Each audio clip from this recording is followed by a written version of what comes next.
We're gonna do something a little different today. Now lately, when you've been seeing most of my videos, it's in this set right here. But this isn't actually where I do most of my gaming. That's actually over here. This is the lounge area of our offices. This is where we don't really do a lot of editing or anything. We'll occasionally shoot up here, but the main point is it's a place for people to decompress, or in my case, play games in between videos. So let's take a look around.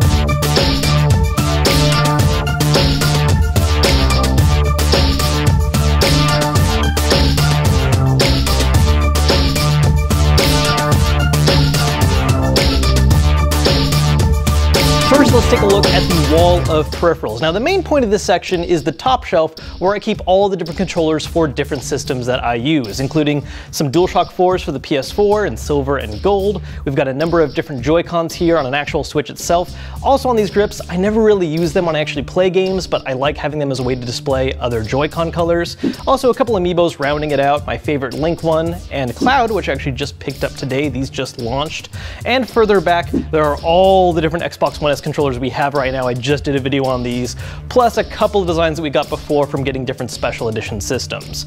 Now, to kind of fill in a lot of space here just for display, there are a number of different collectibles that I have. Some are ones that I've bought straight up on their own, like other amiibos or the Pixel Pals, but there's also some that belong to collector's editions for some more recent bigger games. For instance, I've got Aloy over here from Horizon Zero Dawn, and further down, the mask from Dishonored 2 to fill that space down there. Now, all of this isn't necessarily just for show. We have a couple other things we've picked up over time. For instance, I've done a couple of videos ranking all the different colors of different special edition systems. So for instance, here's all the other Xbox Ones. The white one's missing right now because it's actually hooked up to the TV, and PS4 Slims as well, which I just ranked more recently. On top of all that, we have a few other peripherals aside from controllers. Some are a little more for display, such as the laser scope here, kind of just a lesson in history of things not to do when you're developing another kind of controller. And this game will be coming out in April. I retire this in glory.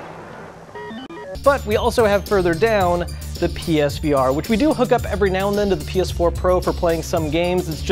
It's a big mess of cables if you leave it hooked up all the time, so we store it over here in the corner when we're not using it. Now let's take a look at the back wall.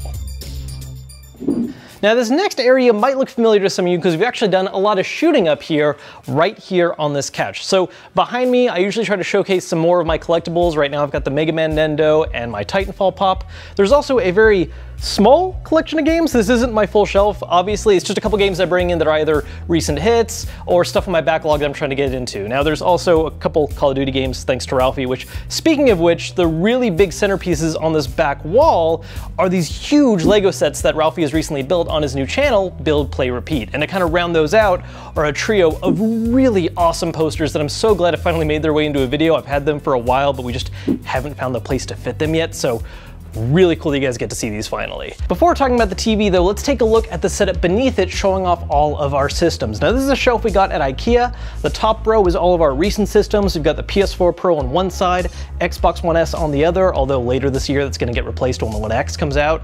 And kind of breaking the combo in the middle is the Wii U. Obviously the Switch is newer, but having it in an enclosed space like that doesn't really play nice with the dock, so we keep that up above. And the Wii U still gets some use now and then, so there it's right there.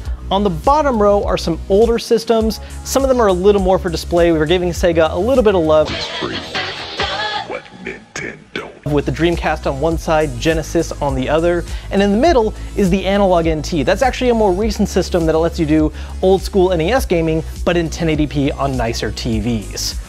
And to really make these systems pop out, we actually have these hue strips set up on the back of the shelf, which gives a nice separation between the systems and the back wall. Right now we're rocking this purple color, which I think is the perfect accent in this room.